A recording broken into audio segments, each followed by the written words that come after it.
Well, it's my pleasure to introduce Philip Freeman, Professor of Humanities and Fletcher Jones Chair of Western Culture in the Humanities Teacher Education Division at Seaver College at Pepperdine University in Malibu, California. Philip is author of many interesting and diverse books, including his most recent, How to Tell a Story, an ancient guide to the art of storytelling for writers and readers, which is a highly readable new translation of Aristotle's Poetics. So thank you so much, Philip, for joining us. Thanks very much. It's my pleasure. So we're going to be talking about the power of stories with regards to Aristotle. And first, I want to ask, why does Aristotle, who is usually considered a philosopher and a scientist, address the principles of a story? Why does he think it's important to understand and analyze poetics and storytelling? Well, I think Aristotle, for one thing, was interested in absolutely everything. He would go out and dissect tadpoles. He would talk about ethics. He would talk about logic. And so I think it speaks to his interest in a wide range of things, but also because he thought storytelling was so important. It was something worth talking about. He lived in a world where people told stories all the time, just like we do. And so he wanted to look at just the idea of what makes a good story, because nobody had ever really done that before. And so, what does make a good story? What are some of the essential components to a story according to Aristotle? Aristotle has all sorts of ideas in his book, The Poetics. I can give you just a few of them, some of which are going to sound very simple, but some of which are also fairly complex. The first one, he says, is that every story has to have a beginning, a middle, and an end, which sounds very much like kindergarten sort of storytelling, but it's true. I've read stories, I've seen movies, I think we all have, where the author, the writer, just doesn't know where it's going somewhere in the middle, or he or she leaves off the end. So just that simple concept: have a beginning, have a middle, have an end. He also has something that's fairly controversial. A lot of professional writers would disagree with. He says that plot is more important than characters. He says, at least in drama, at least in tragedy, that it's more important to have the plot. He thinks characters are absolutely very important, but you have to have that plot. And I think, again, we've all read stories, we've all seen movies where there are really fantastic characters, but the plot wanders a bit. Now, he says this about tragedy, about drama. It's not necessarily what he thinks about comedy, because in comedy, characters are very important, but that's just another thing he says. He says so much. He says things have to be an appropriate length.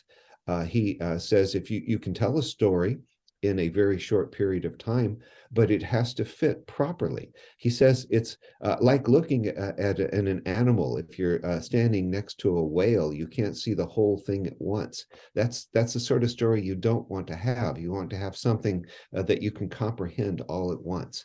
So it depends what sort of story. If you're doing a long epic, having length is fine. If you're doing a short story, make it short. That's absolutely fine too. What else does he say?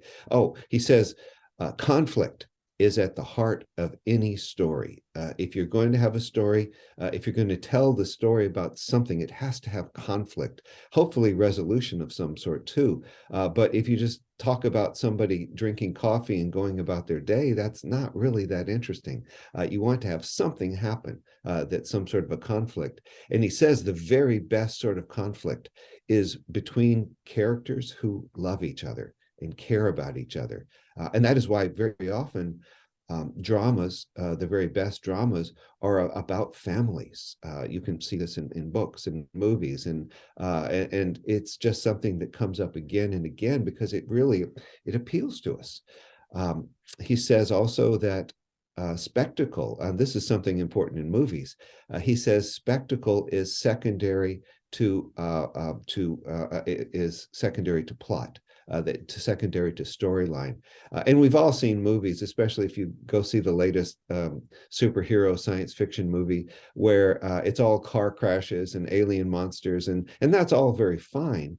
But he says that that sort of thing takes second place, and he talks about it in the context of ancient drama, where people tried to put too much on the stage all at once. But I think it works very well for modern audiences as well.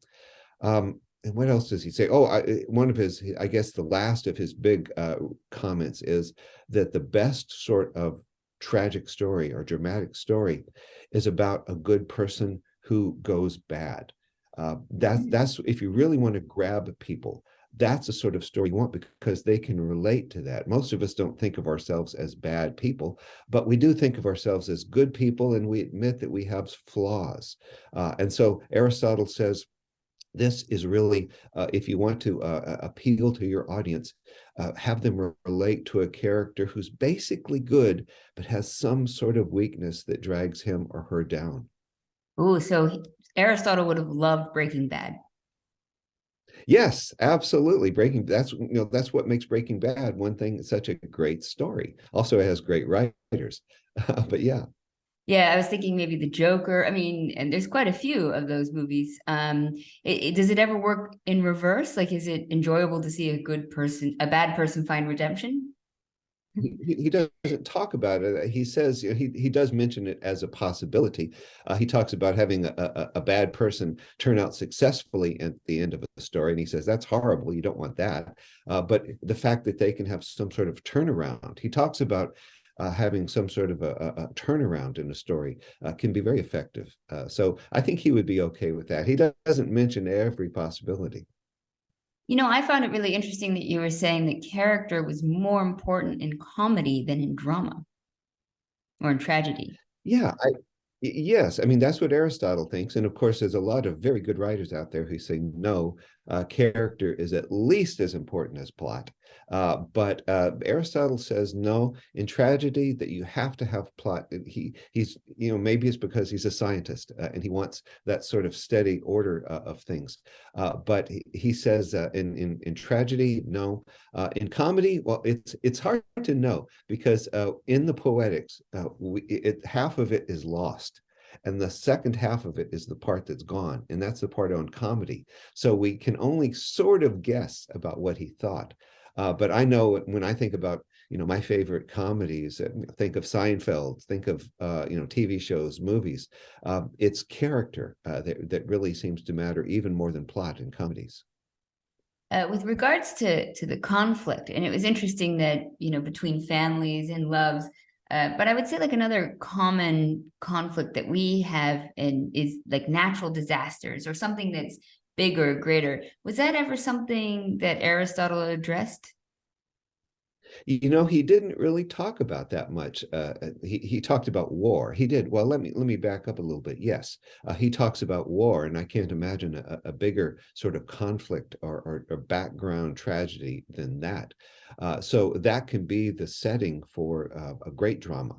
In war stories or zombie movies or apocalyptic movies or whatever, can all be a great setting. But I was thinking of this about watching some recent zombie movies, and thinking zombie movies really aren't about zombies at all. The zombies are the background; they're the setting for it. They're about the people who survive and the interactions of the people who survive. And the same thing goes on for a great war movie. The war is the background, the war is the tragedy, but it's really the relationship between the people that drives the story. Yeah, I was thinking, I once wrote an article saying that I thought Aristotle would like the Titanic, the movie. And, the backdrop of the ship sinking is like you say, it's really just the backdrop in a way. And the tension is the class differences between Jack and Rose. Absolutely. I think he would have loved the Titanic. I think he would have loved the fact that it's the hubris behind it all, the fact that the arrogant pride to build an unsinkable ship. I think he would have thought that was just a great background to a story. Now, what he would have thought about Celine Dion, I don't know as much, but I don't know. now it does analyzing poetry, poetic stories, does that make us understand them better, or does that take away some of its power, its je ne sais quoi? I talk about this with my students sometimes, and I ask them, and sometimes they'd say yes, analyzing a story. I loved The Hobbit until you tore it apart, Professor Freeman. But most of them actually will say no. When they look at a story, when they analyze a story, at least a really good story, it actually helps them appreciate it more. You discover so much about why a story is good. And so I think personally, analyzing the story can make it much more enjoyable, but not everybody would agree. And I don't know if you've ever seen, there's a YouTube channel where I think it's like Mike Beto, and he talks about what makes the song good. And it's really interesting just to take a parallel of music as opposed to poetry and storytelling. But it's so fascinating because, we think of Nirvana or Kurt Cobain singing, and it's just sort of part of memory and a history. And you think that's why you like it, nostalgia. But then he Right. delves into the layers of why it works. And I mean, for me, at least, as somebody who doesn't know as much about music, I found it like a revelation to understand the depths of songs that maybe I just took for granted. Oh, I think so too. I listened to and watched Hamilton, the play Hamilton, and then later read an analysis of what Lin-Manuel Miranda was doing, and just the incredible detail and talent and skill he had. And I think, next time I listen to the music, it helped me appreciate it more. Now, why is it, according to Aristotle, some types of stories are better than other? I mean, he kind of famously says tragedy is so much higher than comedy. Why is that? I think, well, it's an opinion of Aristotle, and I think that he feels that tragedy is, I don't know, just on a higher register. And also it evokes emotions. I think he feels that tragedy evokes emotions that comedy doesn't. And I think he would have enjoyed a good laugh as much as anybody. But I think he would have said that feeling that you get from watching a really good tragedy, that feeling. He talks about pity and fear being the two main qualities that you want to have in a really good tragedy. You want to see a good character, and you want to see that character stumble and fall, like in Breaking Bad or Oedipus Rex or whatever it is. And that pity and fear, you feel sorry for that character, but you also feel this fear, and you think, oh my gosh, that could be me. And that relatability is something you can get in tragedy that I don't think you can get in comedy. You come out of tragedy after all the pity and fear with what he calls catharsis, this cleansing sort of feeling. And I don't know, maybe you can come out of comedy feeling the same way, but I think he would just feel that tragedy, drama, works at a deeper level than comedy. So is the power of the story in its emotive qualities?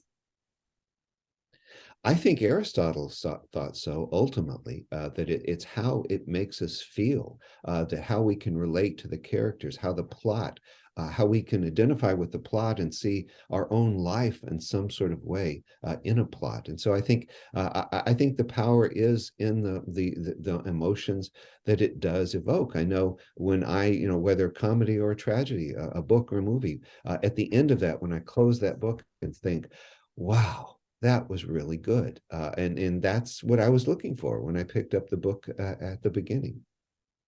Now, I'm also curious, what does studying Aristotle's analysis of storytelling tell us about ancient peoples? I mean, is his analysis very different than, say, what a modern literary professor might say makes a good story? Well, yes, in some ways, and no, in some ways. I think Aristotle, he is the first extensive literary critic that we have. He's the first theoretician. I think his ideas are resonate very well.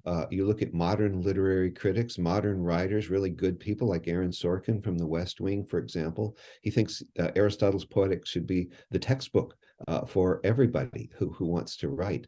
I think the fact that what Aristotle says like so much of what makes literature from the past good, it's timeless.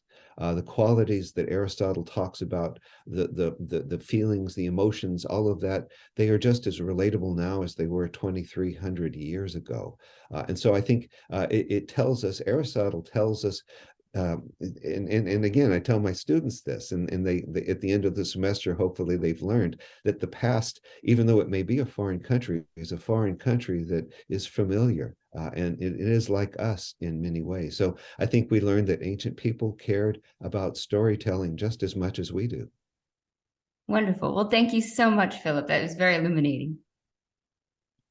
My pleasure.